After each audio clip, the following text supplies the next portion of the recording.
Hey guys, it's Alexandra from Cre8tion Crochet.com. Today we're going to be making the Haylee rectangle shawl. This is an easy crochet pattern that features simple half double crochet stitches.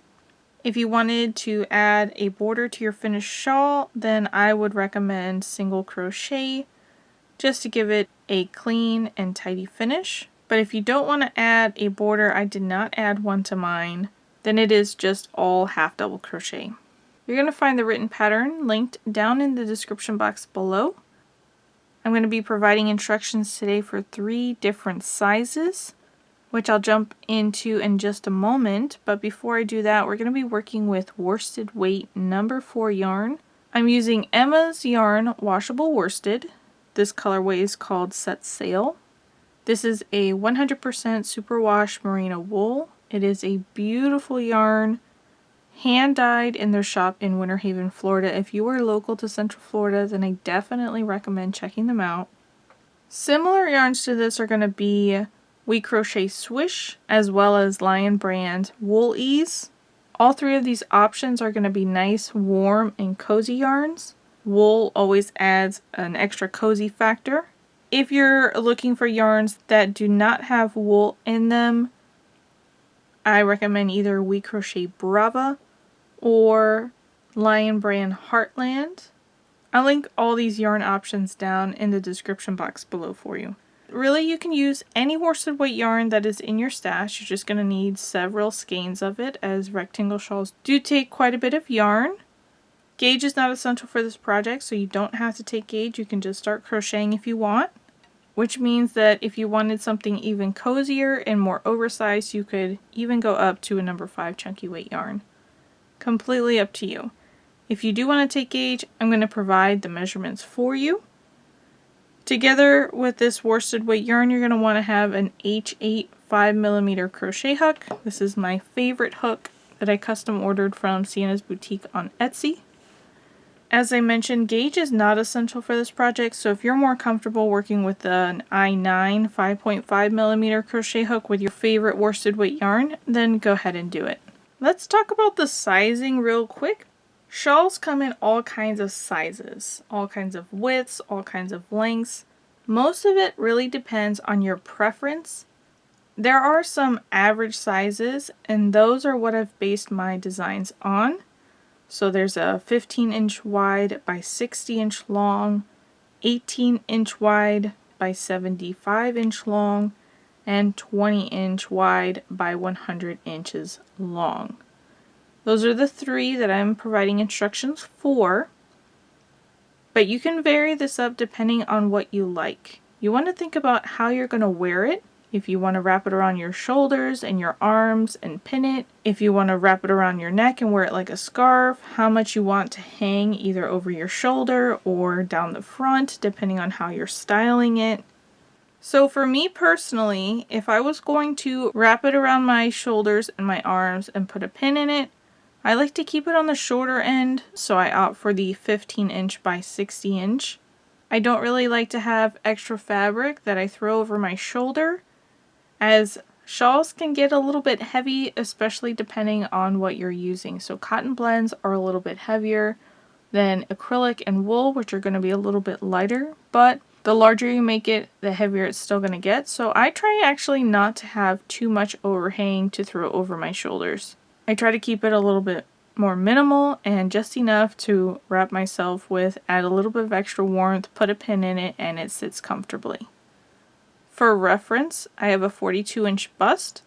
Why does this matter? So if you put your arms by your side and you measure the circumference at your bust level, but around your arms and your bust, around the whole entire thing, it's roughly 10 inches larger than your bust. So mine is 42 inches. I add the 10 extra inches for my arms. That gives me a 52-inch circumference that I'm working with. And I make a 60-inch shawl that wraps around. So that's about 8 inches of wiggle room that I have where my shawl crosses over each other and hangs off a little bit.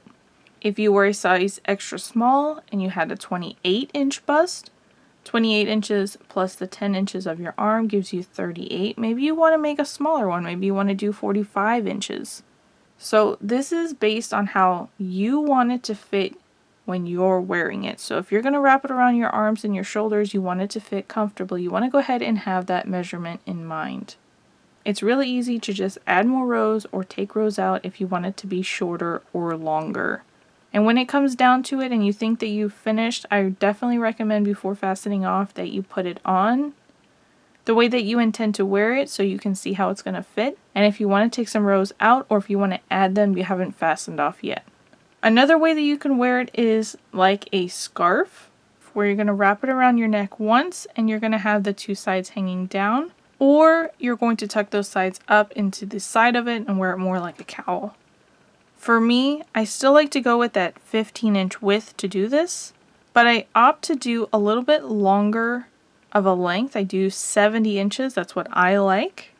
I feel like when you're working with something like this that's a little bit wider, it's made in a worsted weight yarn, when you double that, you get a little bit of extra fabric, a little bit of extra bulkiness in there.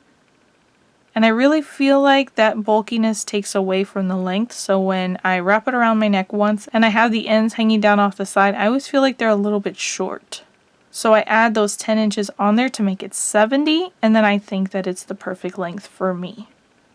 Again, this is my preference, how I personally like to wear these. This is going to vary depending on how you like to wear your shawls and the lengths that you like yours to be. So again, the instructions that I'm going to be providing to you are going to be average sizes, but feel free to add more stitches or take them away if you want to vary the width, or do the same thing, add rows or take them away if you want to vary the length. This is so easy to customize to make it exactly the way that you want. Another great thing about this shawl is that it's worked in rows lengthwise. So after you work about 6 rows and you measure the width, that's going to be the finished width of your shawl unless you add a border. So it'll be really easy to know pretty quickly if it's going to be the width that you like. And then you don't even need to count rows if you don't want to. When you're working in the solid color, you can just use a soft tape measure. Measure as you go, and once you get to the size that you're looking for, then you can go ahead and stop working rows. Super easy. Great project to sit on the couch and watch TV or put a movie on. I already worked up my entire shawl, so I'm just going to be working a small sample to show you how to do the chains, how to work a half double crochet, how to get the rows started, and then I'll be providing the instructions for how many chains you're going to need depending on the size that you want to work and how many rows that you're going to need as well. After that, you'll see this blue one back. I'll show you how to add a border if you want to add one to your shawl. I'll show you how to weave in your ends, and then you'll be ready to go. So let's go ahead and get started. We're going to start with a slip knot. So I've pulled the working yarn over my fingers here. I'm going to wrap it around my index finger 2 times. Hold the tension with my thumb and my middle finger. Pull the loop on the left up over the other one but not off my finger. Then I'll pull the one on the left now up over the other one and off my finger. Take my crochet hook, insert it into the loop on my finger and pull it off. Then I'll hold the working yarn in my right hand and I'm going to pull that short tail end with my left so this knot will go to normal tension. We're going to start by making a chain. To crochet a chain, we're going to yarn over and pull it through the loop on our hook. Yarn over, pull through the loop on our hook. Yarn over, pull through the loop on our hook. Each time we do this, we get one of these V shapes, and each one of these V shapes is a chain. So we don't count the loop that's on our hook. We have 1, 2, and 3 chains worked. I'm just working a sample for mine, so I'm just going to go ahead and work up so that I have about 10. I'm going to go ahead and put up a chart that shows how many chains you're going to want to have depending on the size that you're working. This also depends if you want to add a border at the end. So if you don't want to add a border, you're going to be working a couple extra stitches. If you do want to add a border, you're going to be stopping a couple stitches short. And this way, in the end, the finished width is about the same. Again, you can customize this. So if you want it to be smaller than the sizes I'm providing, you just work less chains. If you want it to be larger than the sizes I'm providing, you just work more chains. There's no multiple here, so you can go ahead and add or subtract by any number of stitches that you'd like.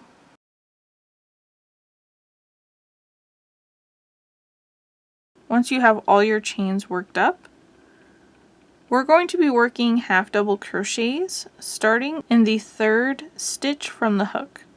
So we don't count that loop on our hook. 1, 2, 3. In that 3rd chain, you're going to work your first half double crochet. You're going to yarn over, insert your hook right into the center of that chain, yarn over and pull through. There are 3 loops on your hook, yarn over and pull through all 3 loops. That completes our first half double crochet. The chains that we skipped here in the beginning are going to count as our first official half double crochet, so those are going to count as a stitch in the final stitch count. So technically we have 2 stitches so far. Let's work a couple more half double crochets together. We're going to yarn over, insert our hook right into the center of the next chain, yarn over and pull through. 3 loops on our hook, yarn over, pull through all 3 loops. Yarn over, insert your hook into the center of the next chain, yarn over and pull through. 3 loops on your hook, yarn over, pull through all 3 loops. Each time you work a half double crochet, you're going to see this V shape here at the top. That's how you're going to count your stitches. So we have 1, 2, 3 V shapes plus the beginning chain, so we have 4 stitches. And the beginning chain here is kind of twisted down here on the left side, so it's a little bit harder to see, but I just know as I'm working, I'm counting my stitches, and I know that I'm counting that as 1, 2, 3, 4. You're going to go ahead and continue working your stitches all the way down the chain until you get to the very last one. And as you work, you're going to notice that at the end, you're going to have just 1 less stitch than the number of chains that you started with. So I started with 10 chains, and at the end of this I'm going to have 9 half double crochets. Starting from that very last one here on the left, 1, 2, 3, 4, 5, 6, 7, 8, and then the chain makes 9 stitches. So go ahead and continue working all the way down your chain until you get to the very last one, and then you'll have row 1 complete. For row 2 and all the remaining rows, you're going to work them exactly the same as I'm about to show you here. We're going to start each one with a chain 1 and turn, and that chain 1 there does not count as a stitch. So we're going to work a half double crochet into the very first stitch and each stitch all the way across. Yarn over, insert your hook into that first stitch under both loops of that V shape. Yarn over, pull through. You have the 3 loops on your hook, yarn over and pull through all 3 loops. Continue working a half double crochet into each stitch all the way until you get to the very end.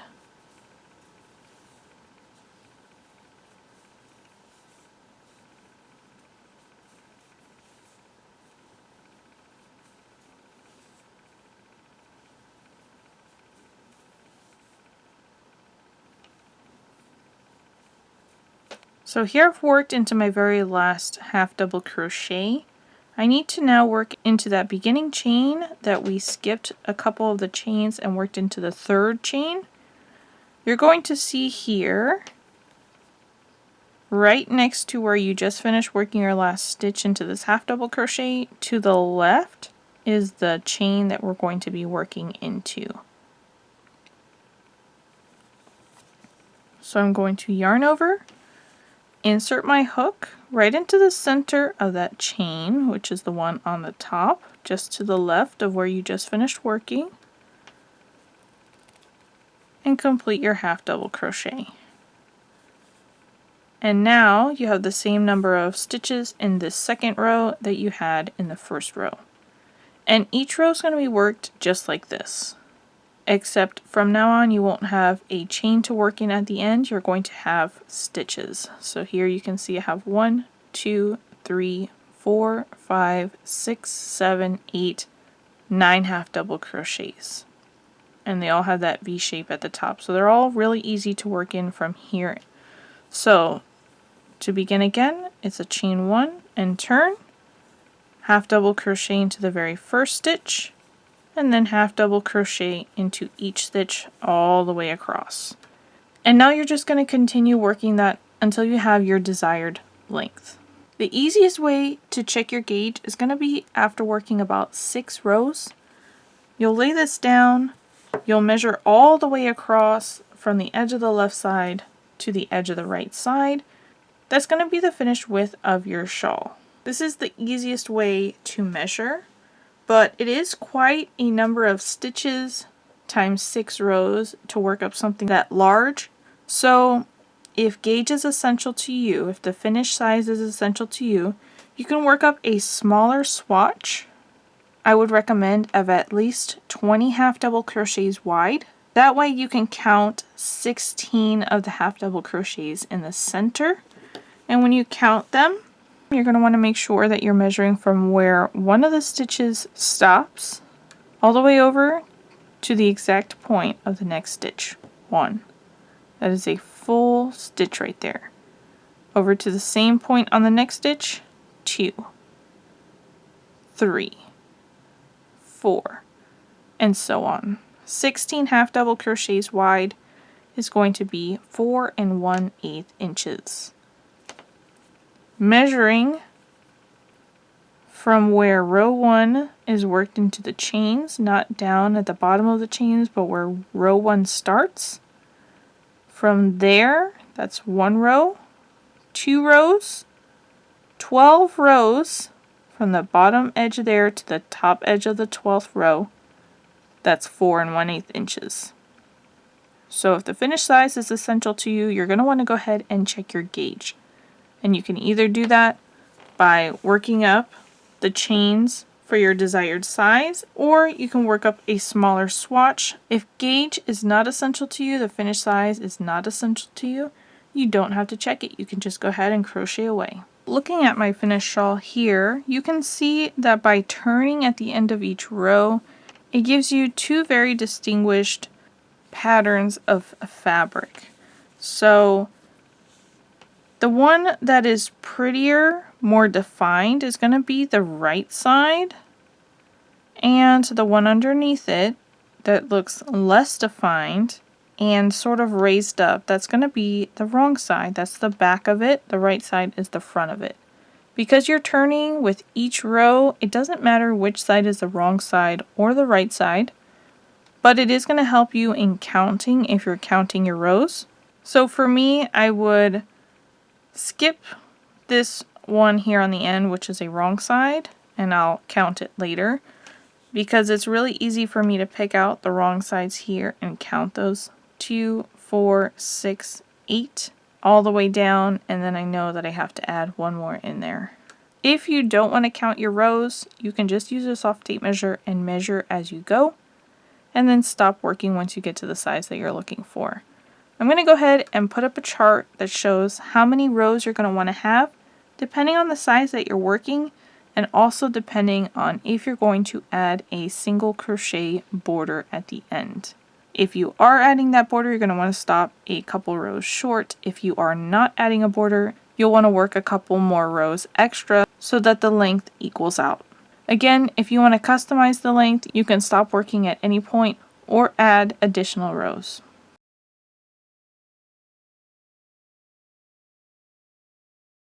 As you work, you are going to run out of yarn, and you're going to need to add another ball, whether that be in the middle of a row or at the end of a row.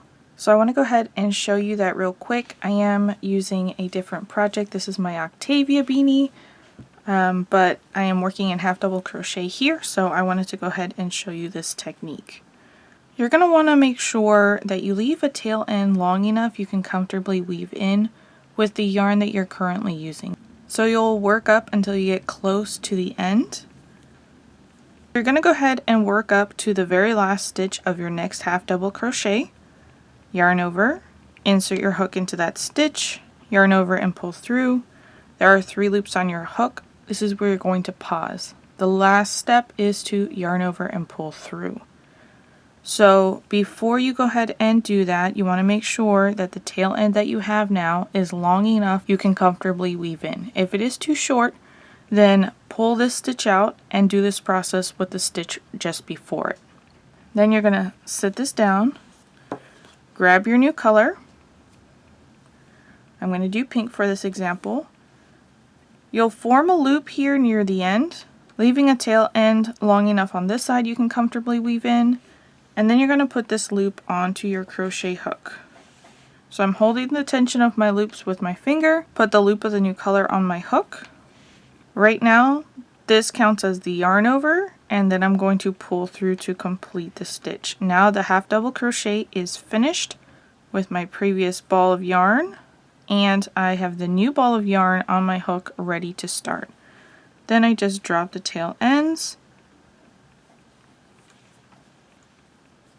I have the working yarn in my hand, and I'm ready to start going again, working my stitch pattern. Now I've done two colors here so you can see it, but if you were working in the same color, it would be seamless. And again, this technique works whether you're in the middle of a row or you're at the end of a row. I just finished the last half double crochet for my last row. And now it's time for a border. And the border is optional. So in the beginning I provided you some different stitch counts if you wanted to work a border or didn't want to work a border. I'm going to pull up a loop really quick here so I don't lose this last stitch. I did work mine intending to put a full border on it, but after I finished working, I actually like the way that the sides came out, and I don't feel the need to add a border all the way around it, so I'm going to leave it off, even though I did the stitch count for a border. So it's just going to be a touch smaller than I intended, but really I'm very happy with the way that this looks. I am going to show you how to put a border on, but I'm only going to work a little bit. I'm not going to do the whole thing because I'm not going to actually put it on my shawl.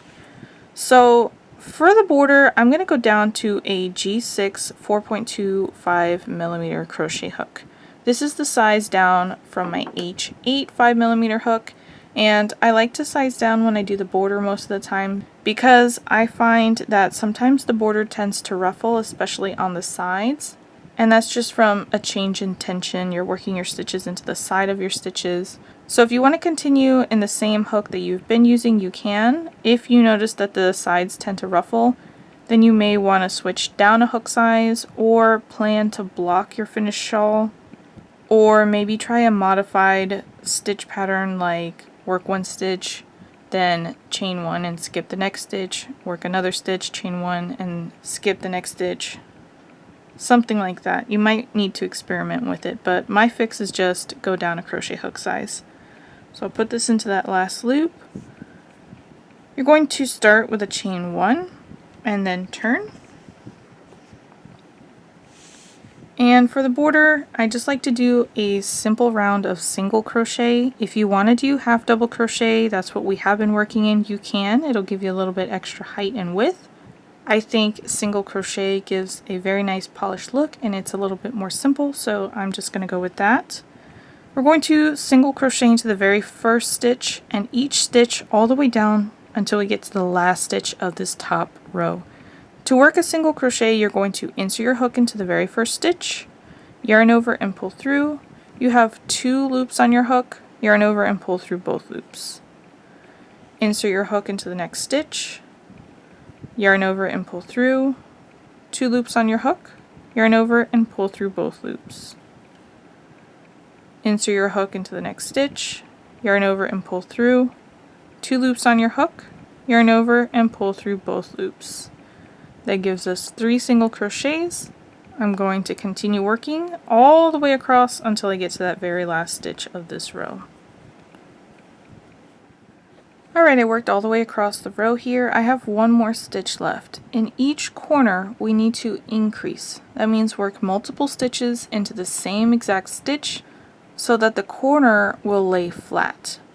And there's a couple different ways that you can do it. You can experiment. I'm just going to tell you a couple of the options. My go-to is single crochet, chain 2 single crochet. So that's what I'm going to do. I'm going to do a single crochet here, chain 2, and single crochet back into that same exact stitch. I'll pull up a loop here really quick. A chain 2 gives me a little bit more of a square corner. That's what I like my corners to be. You can also achieve this if you do something like single crochet, half double crochet, single crochet.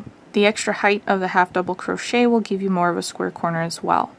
If you like a more rounded corner, you could do single crochet, chain 1, single crochet, or 3 single crochets into that corner. And those are just a couple of the options. You can try a number of different stitch patterns as long as you're working multiple stitches into that corner. And you'll just want to make sure that however you work one of your corners, you work all 4 of your corners the same way. Now we're ready to work down the side of our shawl. We're going to work down the side and up the other side the same exact way. The stitches will look a little bit different when you're coming from the other side because we're looking at the other side of the rows, but you're going to work them the same way.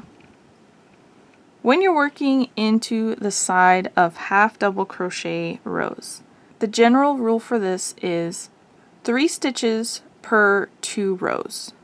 So by working this corner stitch here, that is the first stitch of these 2 rows that I'm looking at, the last 2 rows that I worked. There's going to be a stitch right here in the middle of the 2 rows. I'm going to work a single crochet there by inserting my hook into that stitch there as close to the side edge as possible. So I don't want to work any of my stitches into a previous stitch or into the space in between stitches. That's going to create a large hole and a gap on the side. You don't want to do that. You want to work as close to the side edge as possible.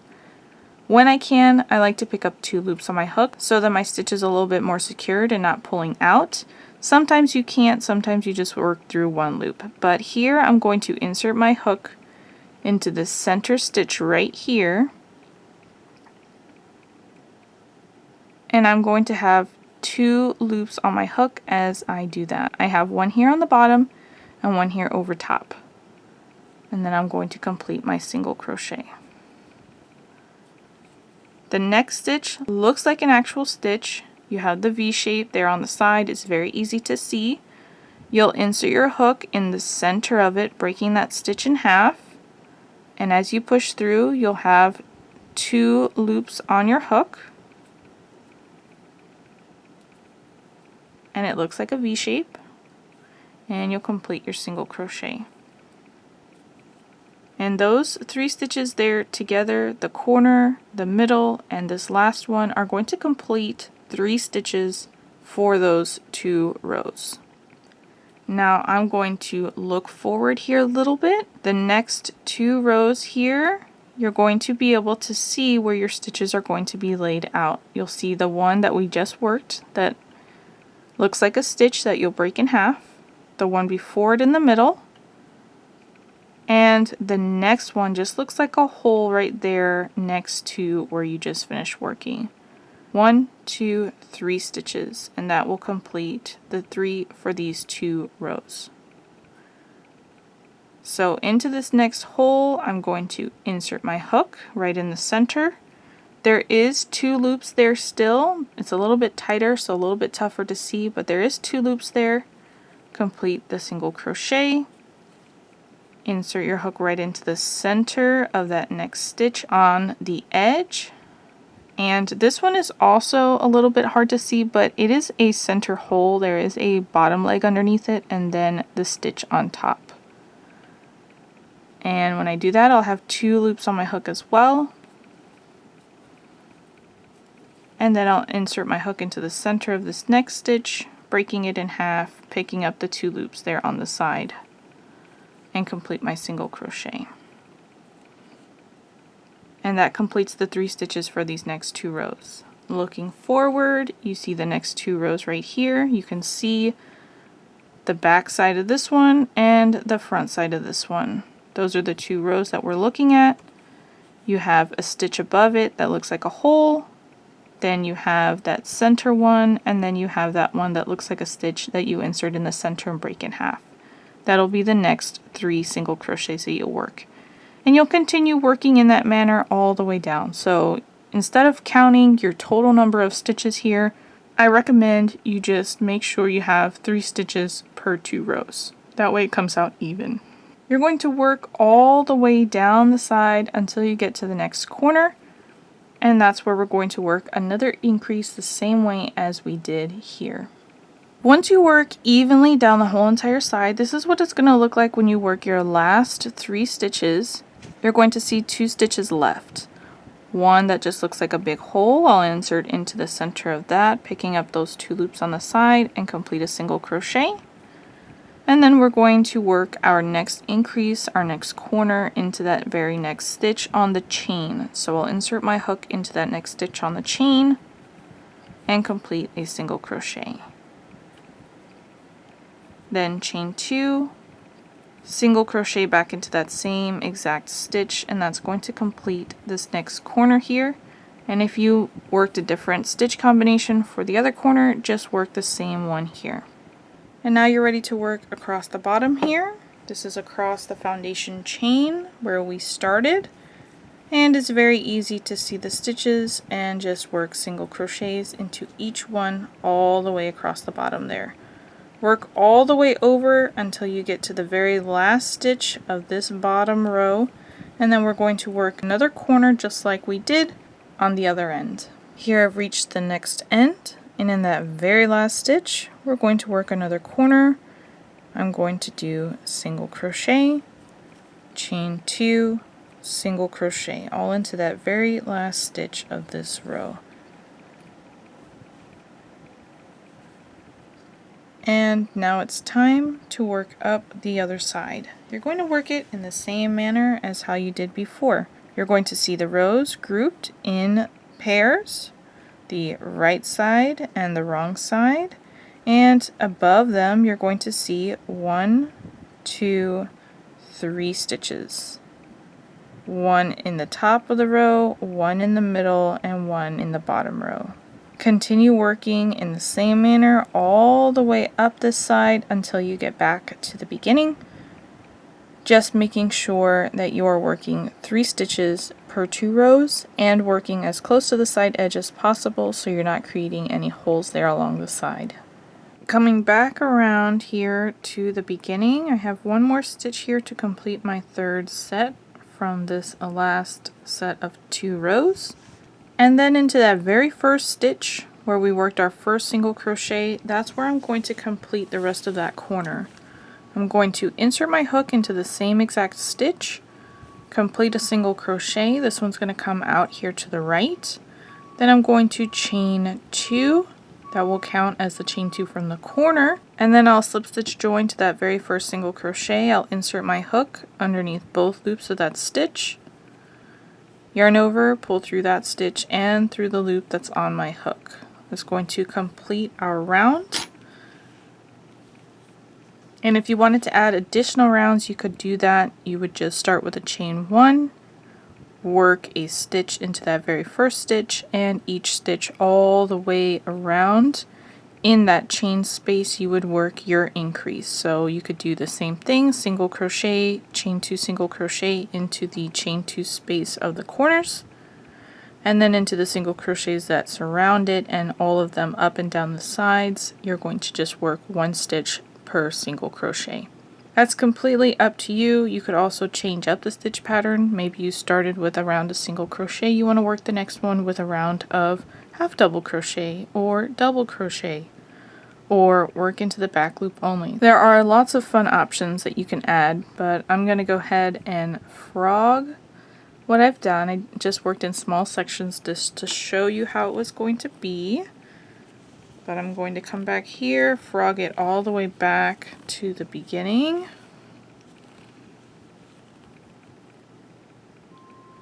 Pull up that loop, I don't want to lose that stitch. And then I'm going to fasten off, leaving a tail end long enough I can comfortably weave in.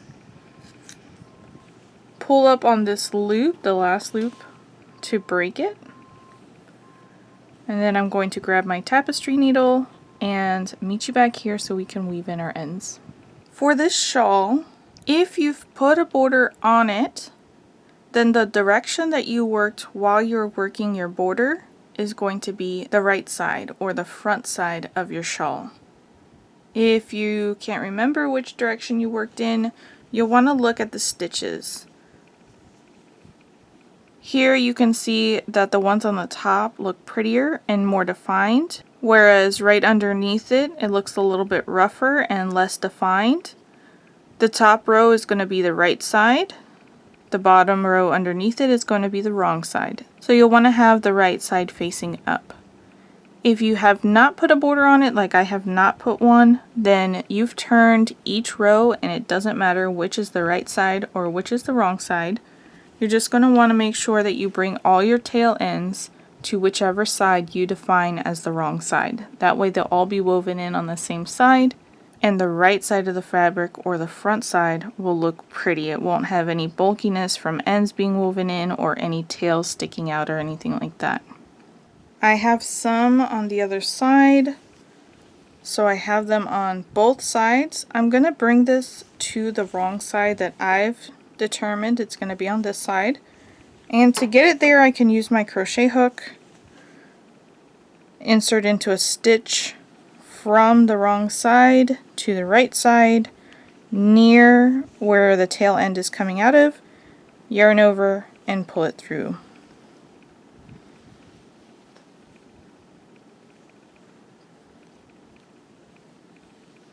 And now all my tails are on the side that I've determined is going to be my wrong side. I'm going to go over a couple of the ends with you. They're all going to be worked pretty much the same. Let's start here where you've run out of yarn and you had to attach a new ball.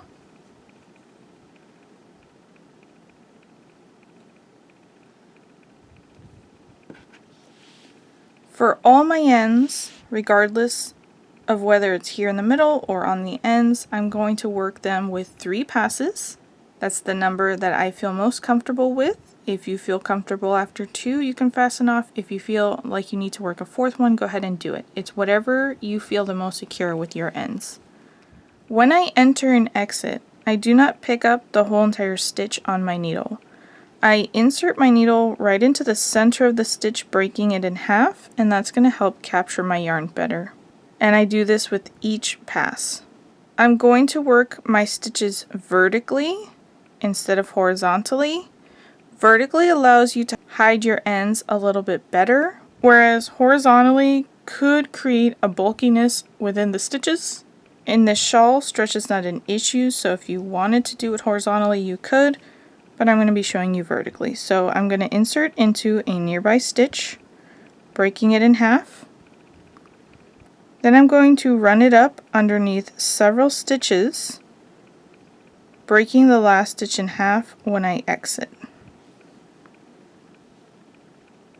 I like to hold in between my thumb and my middle finger the fabric that my needle's under, and then pull it through, and that helps prevent the bunching. Give it a tug, and then use my fingers to manipulate the fabric if I need to, if it has bunched up. I want to make sure it lays naturally.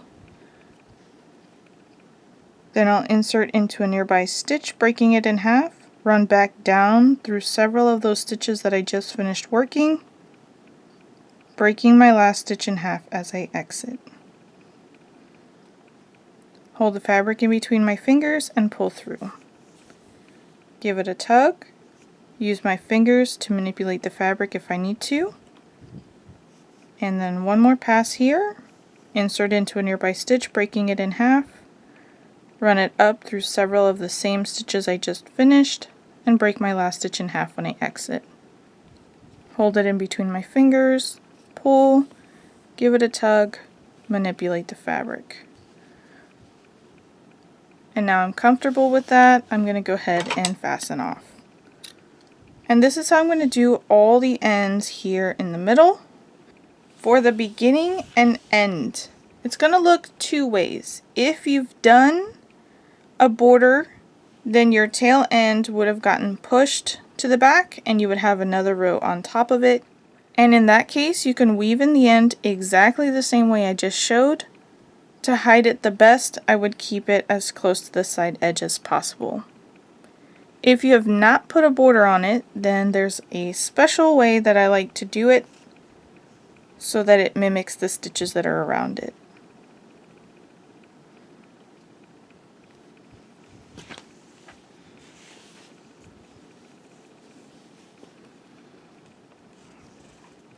Looking at the side edge, you can see down here that you have what looks like a V shape.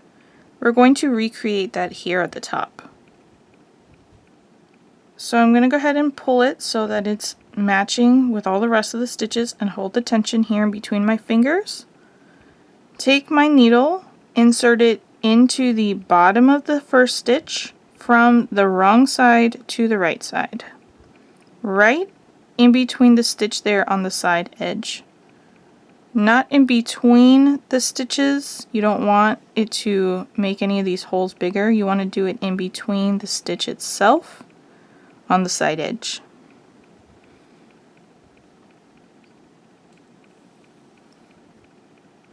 Pull it through.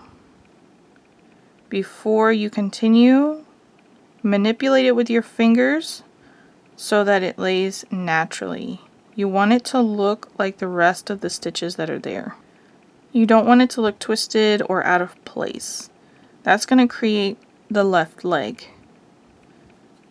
Here we can see it. Now we're going to create the right leg. Right now our yarn is coming out of the front side or the right side of the work. We're going to go back to the wrong side of our fabric, bring the needle down the top center of that last stitch right there. So there's the top leg and the bottom leg of that V shape. Insert your needle right into the center of it, coming out on the back side of the fabric. And that creates the right leg. Now we'll shape it a little bit here. I'm going to insert my needle under several stitches vertically. I like to break my stitches in half here too. And now it's kind of secured it in place. We can come here and we can manipulate it if we need to get the shaping correct and the placement correct. Then hold on to it, pull your strand, and it will tighten it up. And once you're happy with the way that it looks, then you can go ahead and weave in the ends the same way as before. I did do my first pass already here, so I'm just going to do 2 more.